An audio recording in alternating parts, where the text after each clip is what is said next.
Hey everybody, your Friendly Math Tutor here with another lecture video. This one we move on to Unit 8, Applications of Integration. Only 2 units after this, all right? So Unit 8 is going to be like Unit 7 in that it's not quite as extensive, so we are only going to make one video that covers all the topics. I will go over all the different applications of integration in this video. Make sure to like and subscribe to our channel and check out Patreon, where I'll be posting additional videos and worksheets. Check out our Instagram, TikTok, and Facebook, where I'll be putting even more AP type problems or actual AP problems related to this topic this week. So let's dive in. So we're going to just look at a bunch of different types of applications of integration, and we're going to start out with the idea of average value. So before I give you the formula, I want to give you kind of a way to think about it that will hopefully help you remember the formula. So anytime you have to find the average value of a function, here's kind of how we're looking at it. If you look at some curve, we'll call this f of x, every point along the curve, there's a different y value. And imagine an average would be adding those up and dividing by a certain number, just like the arithmetic mean or the average of a set of numbers. The thing is, we have an infinite number of values. So how do you find the average of an infinite number of values? So one way to look at it is to imagine that there is this area under the curve. All right, so I'll shade this in blue. Then I'll grab a different color, and let's say red. I'm going to make an area that's equal to this. And just visually, this hopefully will make sense. And we'll call this the average value.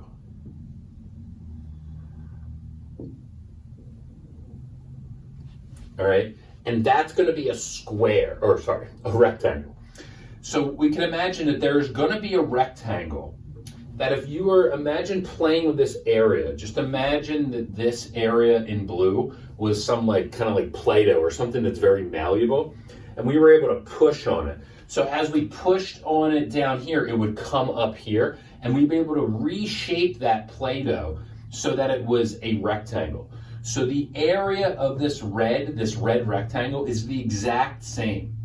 So just imagine any function, that value that would happen at would have to be somewhere, be kind of like the average. It would be somewhere in the middle, because the part above would come down and then the parts below would raise up to make this perfect rectangle. So that's where the average value formula comes from. If you think about the area of this rectangle is going to be the base times the height, so b minus a. The length of the interval is going to be the base times the height, which is going to just be the average value. Right? The average, whatever y value this is, that's going to be the height. That's going to equal, that's the area of the red rectangle. That's going to equal the blue area, which is simply just the integral from a to b of f of x dx. So then, if we solve for average value, so again, the average value is defined as the height of the rectangle that would give you the same area as the area under the curve. That is simply just 1 over b minus a times the integral from a to b of f of x dx. And the way we use it is, if we have to find the average value of an entire function on an integral or an interval, then the average value is 1 over the length of the interval. Well, 2 minus negative 2 is 4, so it's 1/4 of the integral from negative 2 to 2 of the function x squared dx. Well, this isn't too bad. This is 1/4. The integral of x squared is x cubed over 3, and I'm evaluating that from negative 2 to 2. So that's 1/4. If I plug in 2, I get 8/3. If I plug in negative 2, I get negative 8/3. So it really just becomes 8/3 minus negative 8/3. So that's plus 8/3. And in total, that's 16/3 divided by 4. So we end up just getting 4/3. So what that means is, if you have the parabola x squared, let's pretend that goes through the origin. And from -2 to 2, the average of all of these values is 4/3. Or it means that at wherever 4/3 is, let's say here, the actual area would be equal to this rectangle.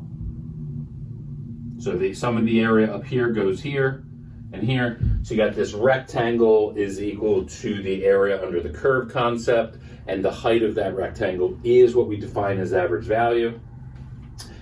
And that's where the formula comes from, and this is just a real easy example as to how to find the average value. All right, so anytime they're asking for average value, we're going to be using this formula. Okay, so that's just a small application. Another small application before we get into like the big bulk of this unit is position, velocity, acceleration. Now we will revisit this next week when we do parametric equations. We'll go a lot more in depth, but I just wanted to quickly go through just the idea. So what we learned in an earlier unit was that when you have a position equation or a height equation, a height is a specific type of position equation. The derivative of position is velocity, and the derivative of velocity acceleration. Well, now that we've learned integrals, we can just work backwards. We can start with acceleration. The integral of acceleration is velocity. The integral of velocity is position. So let's just go through a real quick projectile motion problem. Let's say we have this projectile that is thrown off a building from a height of 200 feet and its initial velocity is 20 feet per second. What's going to happen is our acceleration is always going to be the same.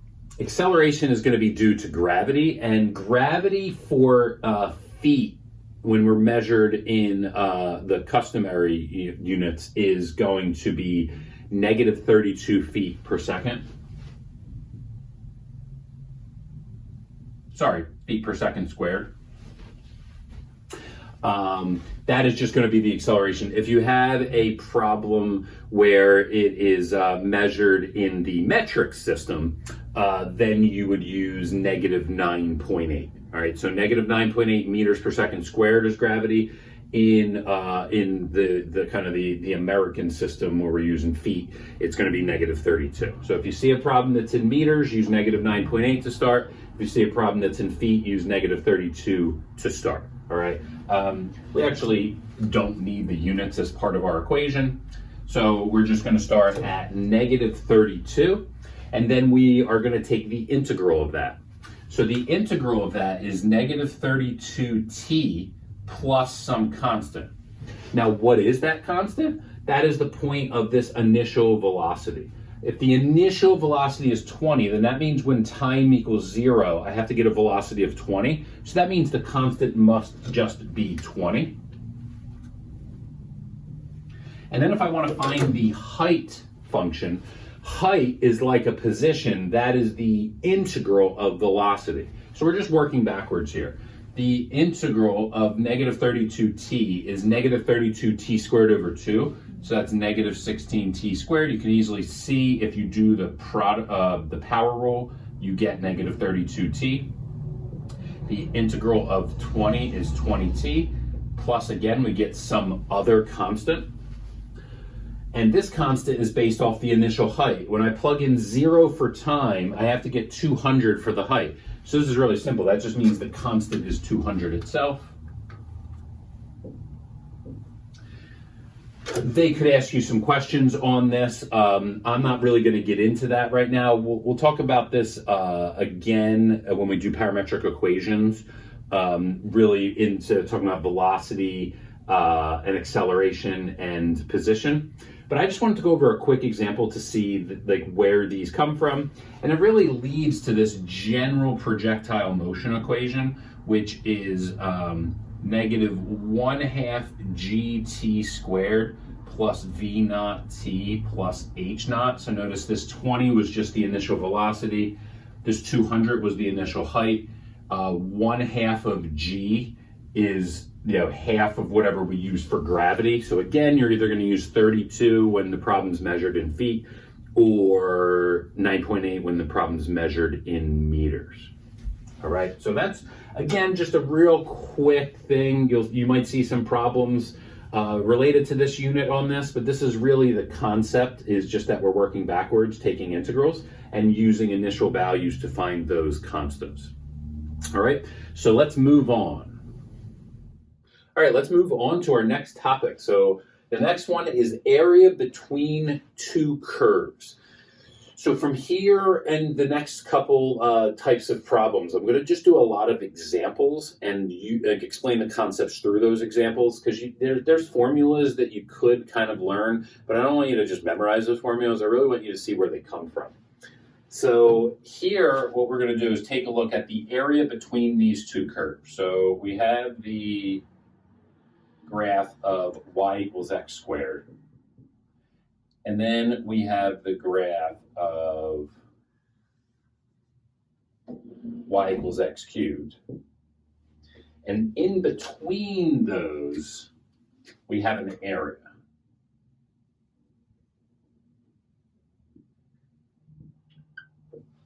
So what happens is we essentially are just going to find the area under the curve that's on top, which will include everything underneath. And then we're just going to subtract out the area that is underneath to get the area between. So essentially it just becomes area of the top curve minus the area of the bottom curve. But we need to know where they intersect. So to do that, you just set them equal to each other, subtract, factor out x squared, and see that your two answers are 0 and 1. So we're going to do the integral between 0 and 1. We could do these integrals separately. We could do the integral of the, so it's really important to look at the top function. The top function is actually x squared. In your head, you might think, well, x cubed is larger than x squared, but not for numbers between 0 and 1. It's actually the opposite. The higher power you raise it to, the smaller it gets. So the x squared one is on top. If you don't have a graph to look at, what you can do is just pick a number in between 0 and 1, so say 0.5. 0.5 squared is 1/4. 0.5 cubed is 1/8. 1/4 is bigger than 1/8. So the top function is x squared, so that's going to come first. Now I could do dx in a whole separate integral, but there's no reason to do that because since they're the same bounds, you can just subtract them. So it ends up just being the integral between their intersection points and then the function on top minus the function on bottom. All right, and then it's pretty straightforward from there. So we get x cubed over 3 minus x to the 4th over 4 integrated from 0 to 1. Well, when I plug in 0 for the second part of it, it just goes away. So it really just becomes 1/3 minus 1/4, which is 1/12, I believe. Just make sure that's correct. You would have 4/12 minus 3/12. So you just get 1/12 as your answer. Now, what can happen in problems like this is we could have multiple intersection points. So now let's take a look at this one. So the graph of x minus 1 cubed. Well, that's just a cubic function shifted right 1 unit. So let's say we go right 1 unit. I'm not sure that was the best graph of that, but we'll make it work. And the graph of x minus 1 is, again, yeah, this isn't the best graph, but we'll get the idea. So that's, I'm going to try that again. So x minus 1 cubed, let me plug in some points, make sure I get this right. So if I plug in 0, I'm going to get -1. If I plug in 1, I'm going to get 0. And if I plug in 2, I'm going to get 1, and then it's going to curve between there. So it's going to go something like this. And then y equals x minus 1 actually goes through those same points. So we're going to get something like that. Not a great graph again, but we'll make this one work. So we're going to end up with like 2 areas in between.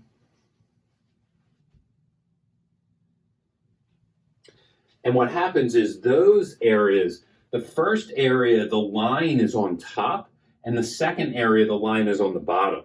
So when this happens, you're going to have to do two separate integrals.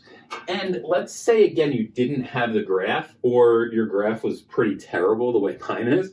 Another way to do this is to just set the functions equal to each other.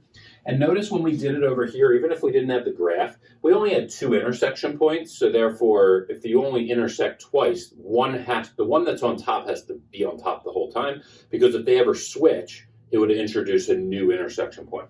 So let's say we did that. So we get x minus 1 cubed equals x minus 1. Well, I can do x minus 1 cubed minus x minus 1 equals 0. Factor out an x minus 1, and then we're left with x minus 1 squared minus 1.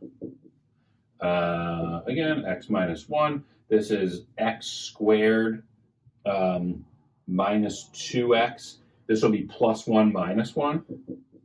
So in the end, I get x minus 1, x, and x minus 2. So your intersection points are 0, 1, and 2.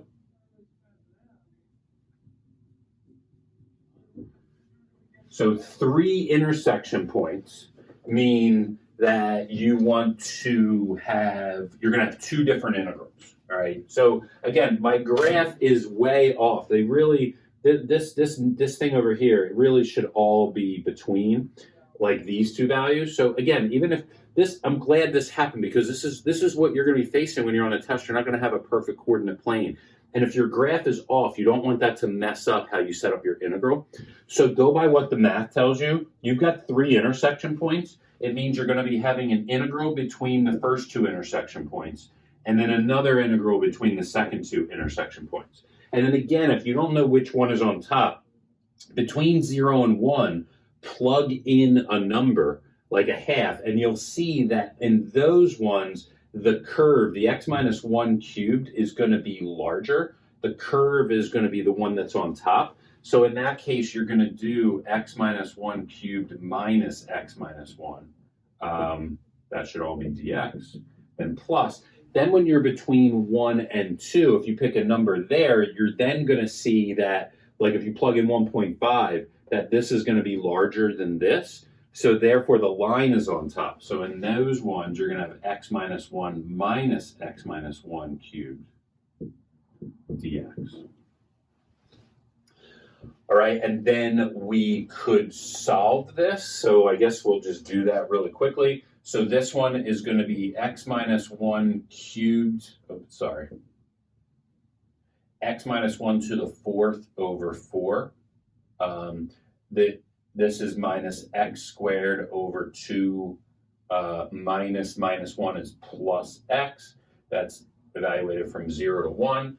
If you plug in 1, this goes away. You're going to end up with negative 1/2 plus 1, which is 3/2. And if you plug in 0, these 2 go away, and then you're going to end up with positive 1/4 that you're subtracting. So this is 6/4 minus 1/4 is 3/4. So 3/4 is the answer to the first integral. And to give myself some room here, I'm going to go over here and do the second integral. I guess I don't need this graph anymore.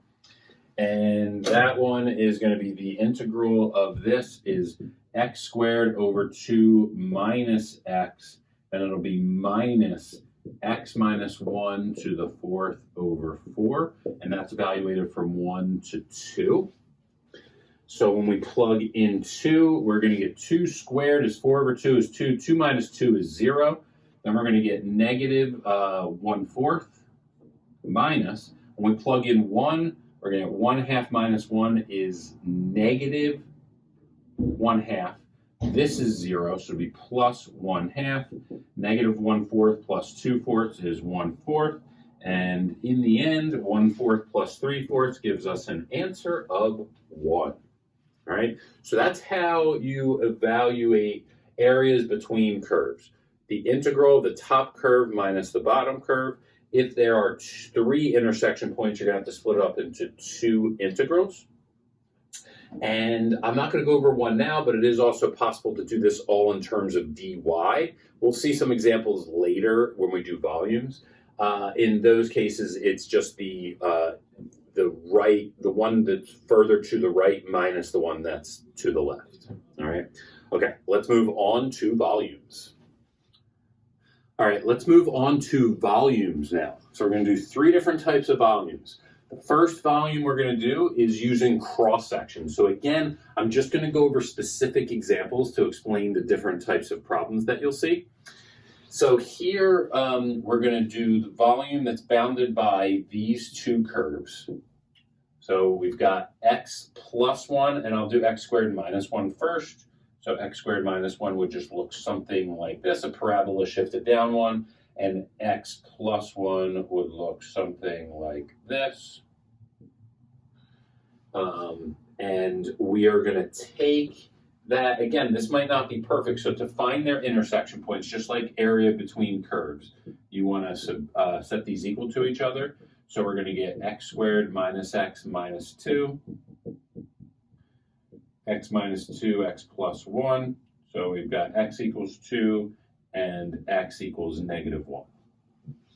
All right, so we now know their intersection points. And the way that we're going to create the volume is we're going to take the area, the area between the curves is going to be their base, all right? And the cross-section, so if we just give an example of a cross-section, this would be an example of one cross-section. And then what's going to happen is we're going to create a square that's, again, I don't draw very well, but the square is like coming out of the page. So there's just going to be a bunch of these squares that come out of the page, and that's going to create our volume. So the way that we do this is our area is going to, our volume is going to be the integral between their intersection points, -1 to 2. And then if we think about how the area of a square works, the area of a square is the side squared. So it's going to be this side length squared. Well, this side length represents the top curve minus the bottom curve, all right? So the side length of the square is going to be the line minus the curve. So x plus 1 minus x squared minus 1. And that ends up just being x minus x squared and then plus 2. So I'm going to write it as negative x squared plus x plus 2. And that whole thing gets squared. So that's how we would set up the area, or sorry, I keep saying area, the volume. And so we just want to look at it as, think of one of them. All of these examples, we're going to think of what it looks like with one of them, and then we're just going to integrate between the two. So the reason that we're squaring it is because we're using squares. So the length between these two is just subtracting our two functions. And then squaring it is going to give us the area of that square. And then integrating all those squares from -1 to 2 is going to be how we find the volume. So I'm going to say that equals V. And what I'm going to do is, instead of evaluating these for all the volume ones, I'm just going to set them up, all right? Just for the sake of time. All you would do is you'd have to actually square this out and then do the reverse of the power rule a bunch of times and then plug into a -1. You can watch the other videos to see if you want to see how to actually get those using the first fundamental theorem of calculus. But for these, what I really want to focus on is what the picture looks like and how we get an integral using the different methods, all right? So using cross-section. So then we look, another common type of cross-section that you're going to have is semicircles. So let's take a look at this one. The volume bounded by x squared plus y squared equals 4. We should know that that's a circle. So I am going to make that, let's say this is a circle. And we know the radius is 2. And then again, we're using the area inside this whole circle. And then what's happening is, this says perpendicular to the x-axis also. So I'm going to take one single strip, and then imagine that's what's coming out of the page. Again, I'm not drawing it very well, but what's coming out of the page is a semicircle. And all those semicircles, those different size semicircles, are going to create now, we have an area for our base. They're going to create a volume. So what we want to do is figure out, well, what is the length there? So I think in this case, we don't have functions to set equal to each other. What we want to do is just solve this for y. So we get y squared is 4 minus x squared, and y is plus or minus the square root of 4 minus x squared. So now we do have two functions. This strip here, this line that's going to represent the diameter, is going to be between these two functions, all right? So one way we could do this is we could think of that diameter as being root 4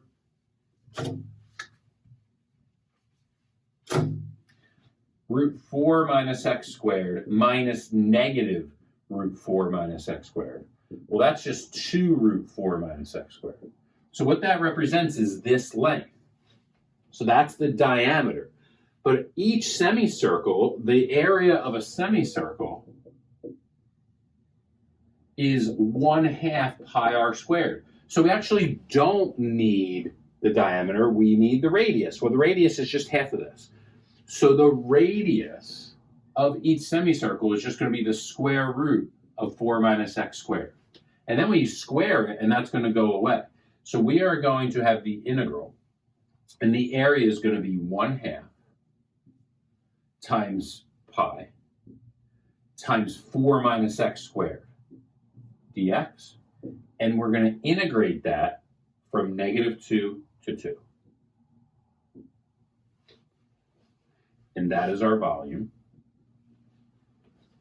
So the reason that it's 4 minus x squared is because this is square root of 4 minus x squared. That represents the radius of each semicircle. And then when we square it, the radical goes away. We could simplify this a bit. So I think the easiest way to do this would be to take the pi out, integrate from 0 to 2, and then double it. So only do this part of it and then double it because it's symmetric. So if we double the half, then that just goes away. So it ends up just being 4 minus x squared dx. So that's a pretty easy integral. Again, we're not going to do that. All I want to go over for this type of problem is just how to set it up. Okay, so let's move on to our next type of volume. All right, let's keep it moving. So we're now going to take a look at volumes using the disk method.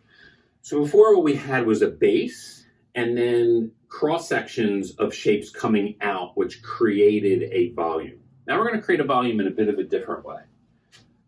So let's take a look at y equals root x. So y equals root x looks like this. This one I should add, we're going to go between x equals 0 and x equals 4. All right. So from 0, we'll say 4 is here. So now you have an area. So just like cross sections, you have this area. And cross sections took a cross section of that and made a shape. We did squares and semicircles. You could have triangles and different shapes. And those shapes kind of come out to create a volume. But we're going to create a volume in a different way. So instead of using cross sections, we're going to use revolution. So we're going to take that area and we're going to revolve it or rotate it about an axis. And when we do that, it's going to create a three-dimensional shape. So if we take this and we rotate it about this, we're going to get something that looks like this. All right, so you're going to get some kind of like circular shape, all right?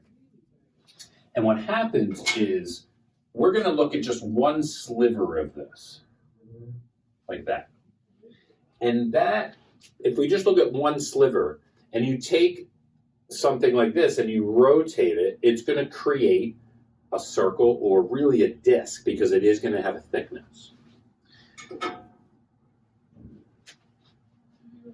So if we think about that, one of those is going to be a circle. And the area of that circle is going to be pi r squared.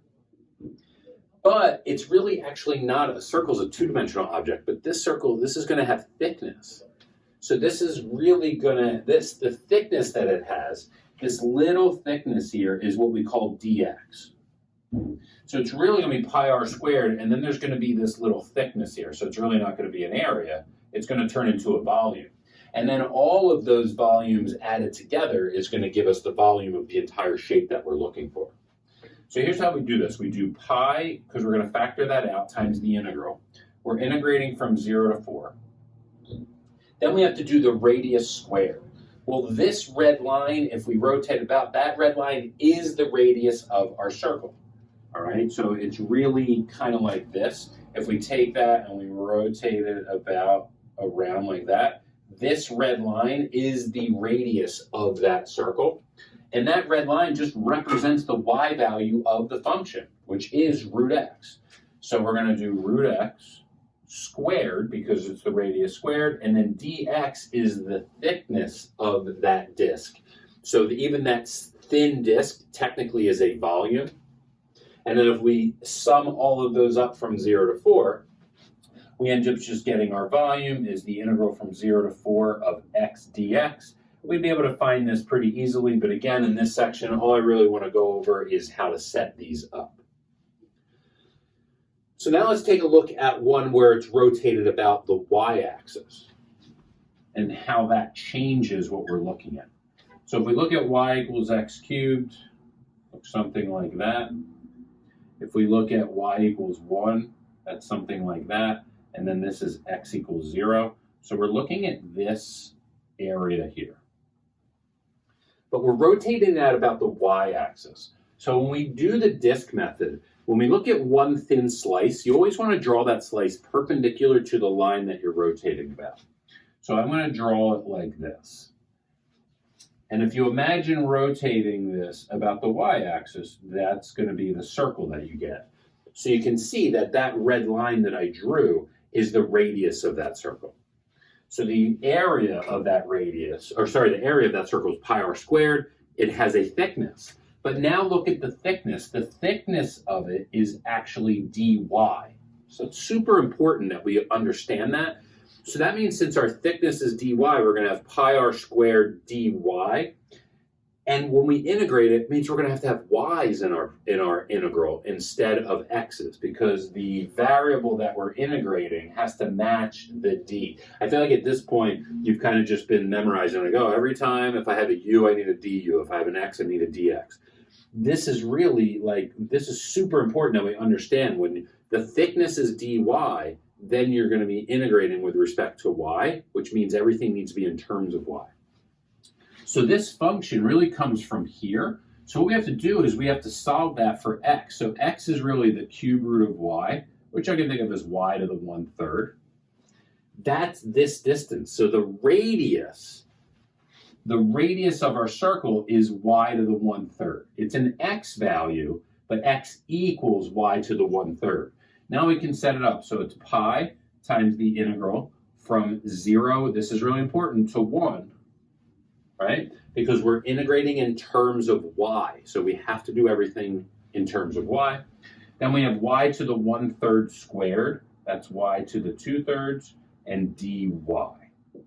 So this, if we evaluated that, would be the volume of this rotated about the y-axis. So for the disk method, when you rotate something about the x-axis, it's going to be dx. And when you rotate it about the y-axis, it's going to be dy. dx you're usually not going to get confused about because you're used to everything being in terms of x anyway, and most equations start out being solved for y. It's when you rotate out the y-axis and you're using the disk method that you need everything in terms of y, which means you need to solve for x in terms of y, you need to make sure your limits of integration are y values, and you need to make sure that there is a dy there. All right, let's move on to our last volume method. All right, let's take a look at our last volume type. This is going to be the washer method. It's going to be done just like the disk method. So it's not an alternative to the disk method. There is this thing called the shell method, but it's not in the AP curriculum anymore, so I'm not even going to go over that. So you don't have to worry about that. You do need to know the disk and washer method, but it's done the same way, but a washer is just going to be what's created when there's a hole. So we want to think of a washer as like a donut. And when we rotate it, if there's a hole, so the two problems we just didn't have a hole in there. It was a solid area between the axis of rotation and the curve. So now let's take a look at these. So we get y equals 2 root x, which is just going to be something like this. And then y equals x, which is just going to be something like that. Let's just quickly find the intersection point. I think this one's pretty obvious, but we'll just do it anyway. We can square both sides. So x squared equals 4x. X squared minus 4x equals 0. X times x minus 4 equals 0. So between 0 and 4. So 0 and 4. And what happens is, just like the disk method, because essentially it's the same concept, you're rotating about the x-axis, you want to make one of your little slivers perpendicular to the axis of rotation. But what happens here is, when you rotate this, you end up with 2 circles, because you have this going on, right? You have the area here on the outside, but then you have the area of the inside. We're not counting that. We're going to have to subtract that out. It's going to create what we would call a washer. So let me get rid of this part of it. So we already know we're integrating from 0 to 4. But what happens is, if you think about how a washer works, you're going to have a big R and a little r. And the area of that is pi big R squared minus pi little r squared. This is the area of the donut. And then you could factor out the pi, and you get big R squared minus little r squared. So that's what we're going to use to find the volume. And then we also want to remember that it has a thickness. So each washer is really not 2-dimensional, it's 3-dimensional. It's pi big R squared minus little r squared, but there's going to be a thickness, and that little infinitesimal thickness is what we call dx. So there's really going to be a dx here.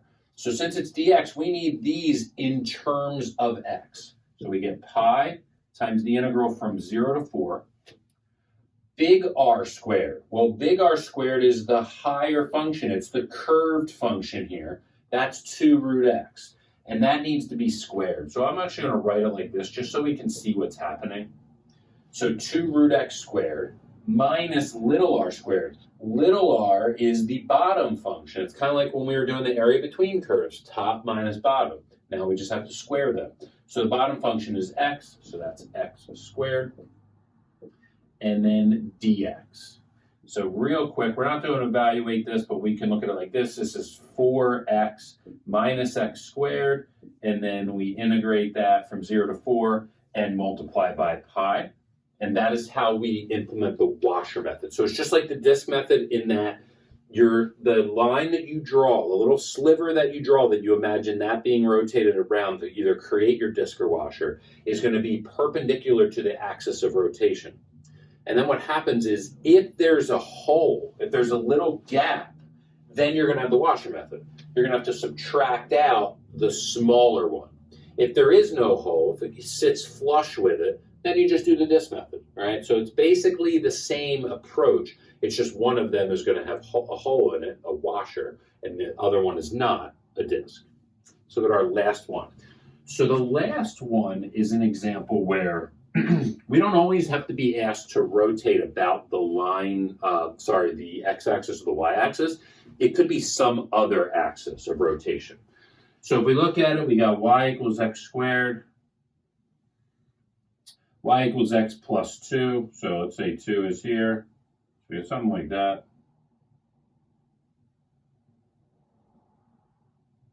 And this is being rotated about the line y equals negative 2. So that's down here.